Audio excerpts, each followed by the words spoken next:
I think we should all proceed with the optimism that the constitution that is coming back to the National Assembly will be one approved by the National Assembly. History will not judge us kindly if we miss this last opportunity.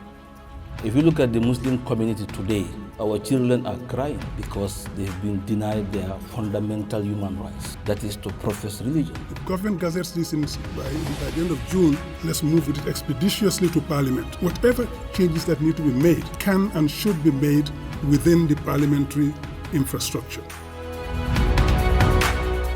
We, in 2016, decided that we wanted a new nation. And in that decision of a nation, we believed that certain things would be put in place that would strengthen our democratic process to the extent that never again in this country will we suffer in the hands of a dictatorship. It's our commitment as technicians and as officers of the clerk that we continue to build the capacity of members, most especially the Committee on Constitutional Matters, still in anticipation of a draft constitution being submitted to them for review and scrutiny. And that's the commitment that we are ongoing. It's an ongoing thing that we are partnering with partners like Gambia Participate and International Idea and others to make sure the constitution that we want as Gambian is realized in the soonest possible time. And it's our commitment to get the Gambia a new constitution from our own end. And as I said, we are cognizant of the important role that Parliament plays in getting us this fundamental document that we all yearn for as a Gambia. We have successfully transitioned to a democracy in practice, but our democracy is vulnerable, as there exist provisions in our current constitution and other statutes that do not uphold the principle of a democratic society. As a result, the 1997 Constitution cannot guarantee Gambians a sustainable democracy, thus the urgent need for a constitutional reform. There would be no new Gambia. And I've been saying this for many times. There will be no new Gambia if there is no new constitution. And I think whether we know it or not, the challenges that we continue to face, for me, 75% of those are part of the legal process. You talk about security sector reform. You know, people were saying, oh, security is not going. I said, for me, if you give me security sector reform, somebody said 90 days, but for me, I will say 6 months. And the best way to do that is reform the laws. We would have failed, having ousted that former regime, we would have failed as a people if the foundation document that was used as an instrument to oppress us is still the document that governs how we live as a country. I think it will be a stain on our collective conscience as Gambians to really see that 8 years down the line, we still have the 1997 Constitution. It behoves all of us as Gambians, with all our differences, our different political colors, different religions, tribes, outlook, perspectives. If there's any one thing that should bring us together, is ensuring that we have a third republic founded on a republican constitution to replace the draconian, undemocratic constitution that was weaponized against all of us indiscriminately. This is beyond and above politics. This is beyond and above vested interests. We should look at our collective interests as Gambians. If we love our country, if we put our country first, if we see red, white, blue, white, green, we must do our utmost, bend backwards to make sure, even as much as we disagree, that we pass, when I say we, all of us as Gambians, to ensure that we pass the constitution we want, the constitution we deserve, for generations of Gambians to come. History will not judge us kindly if we miss this last opportunity. When I was coming in, I think I had John Challenger saying that, well, there may be a likelihood that the draft may be rejected as it was before. I don't think we should proceed with that pessimism. I think we should all proceed with the optimism that the constitution that is coming back to the National Assembly will be one approved by the National Assembly. And if otherwise, we'll be preparing the ground for its rejection. Because if in our public discourse we create that notion of pessimism, certainly this will permeate the National Assembly, and the bill will really be rejected, because in those discourses, the reasons will be given, and those will be some of the reasons that those who want to reject it in National Assembly, they could rely on. So I want to appeal to everybody in our public discourse. Let us do it with optimism, that the constitution that we want will come to the National Assembly, and that the members of the National Assembly will pass it with overwhelming majority. The making of constitutions is vested with a lot of interests, and compromising or aligning them is often a very difficult, if not a treacherous process. The National Assembly has a big responsibility, and among others, I wish to urge them to take this task with a lot of seriousness. But more importantly, I want to urge them to be bold, to be very bold, to some degree activist, and really eliminating all obstacles that various levels of citizenship encounter. For me, the next steps, especially, for me, I basically categorize people. There are decision makers, there are advocates like us that will just, keep repeating what everybody is saying. But there are people that should move the pen.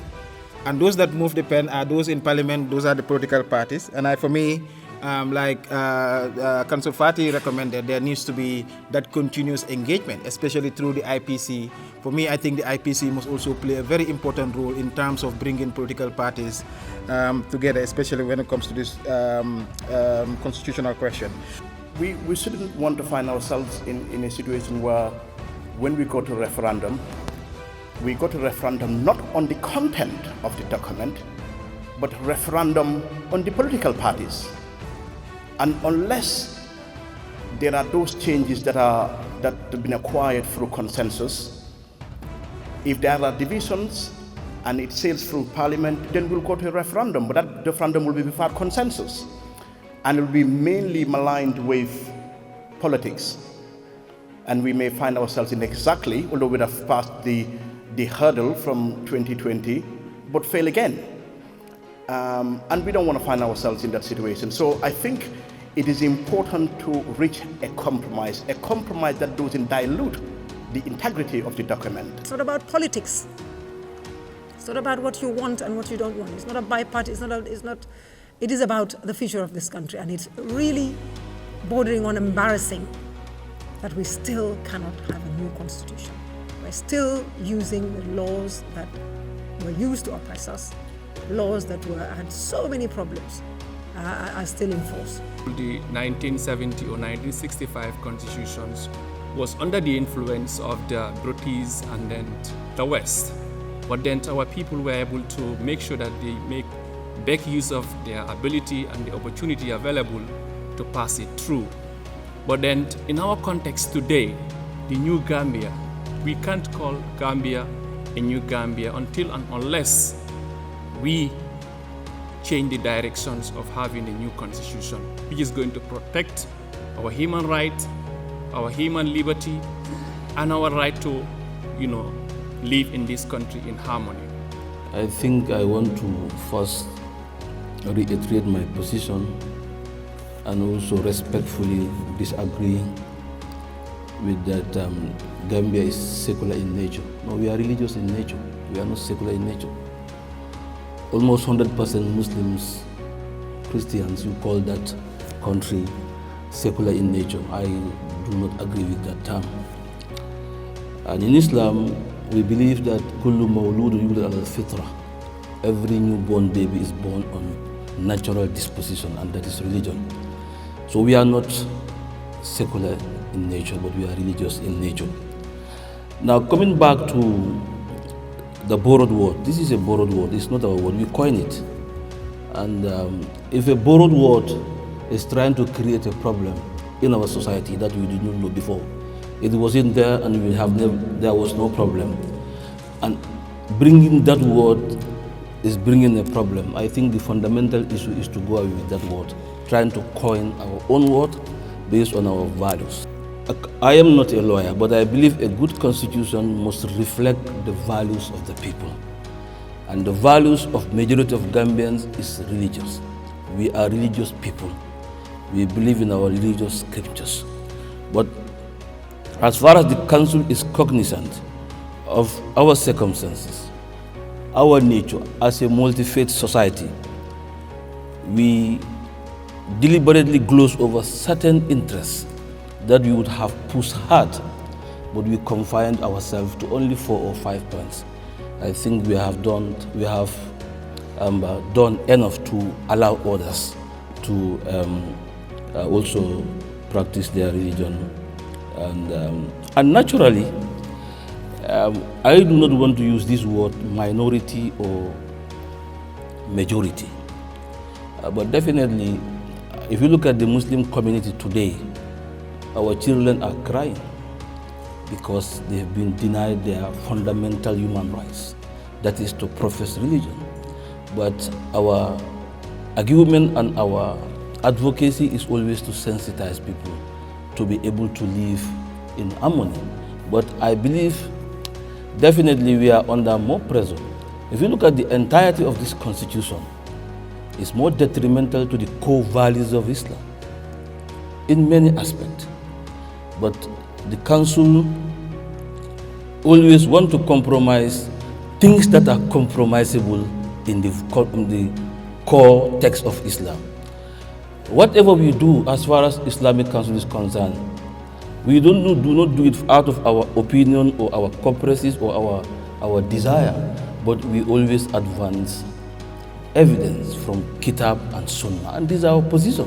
If you want a constitution that is modern, we need to look at certain things. The scope Nene mentioned, what is it helping us to achieve? Is it creating more contention, more division? We need to put it to the table and humbly discuss it and submit it to you as opinion leaders, but also religious leaders. The draft constitution of 2020, September 2020, has been comatose for virtually 4 years. And it's about time we get it out of this coma and get the whole thing moving. And we can do this in a very simple way, that is taking it to Parliament. We have to get out of this autocracy enabling constitution that we have in place since 1997. This constitution has all the hallmarks of an autocracy, and if we do not take it out of the way, it will be used by other people. You do not maintain bad laws in your books, because they will be used, and they will be used against you as a people. We are of the opinion in the UDP that if we open this Pandora box of renegotiating this constitution, we might not get to Parliament in time and to a referendum before 2026. And we must make sure that the adoption and referendum on this constitution does not happen at the same time as the 2026 elections, because you're going to have a confusion of issues, and it's going to be extremely contentious, and we might not be able to adopt the constitution before the 2026 elections. By the time in the presidential elections. Let's do this in time. If government gazettes this by the end of June, let's move it expeditiously to Parliament. Whatever changes that need to be made can and should be made within the parliamentary infrastructure. Bring in the subject matter specialists. We have enough in this country. You can bring in Gambia Participates, you can bring in Civil Society Forum, you can bring in the Bar Association, bring in anybody you need to bring in to discuss the issues at the National Assembly, thrash them out, and come to a conclusion and an acceptable one for all of us. 8 years after removing Jammeh, we thought that that was an awful system, and we left it in the past. The constitution that enabled that dictatorship, that autocracy, should no longer be in our books. This is a golden opportunity. It took a long time to come back. Now government is bringing it back. Let us all move towards it, and we get this done. 2 minutes, okay. And we get this done.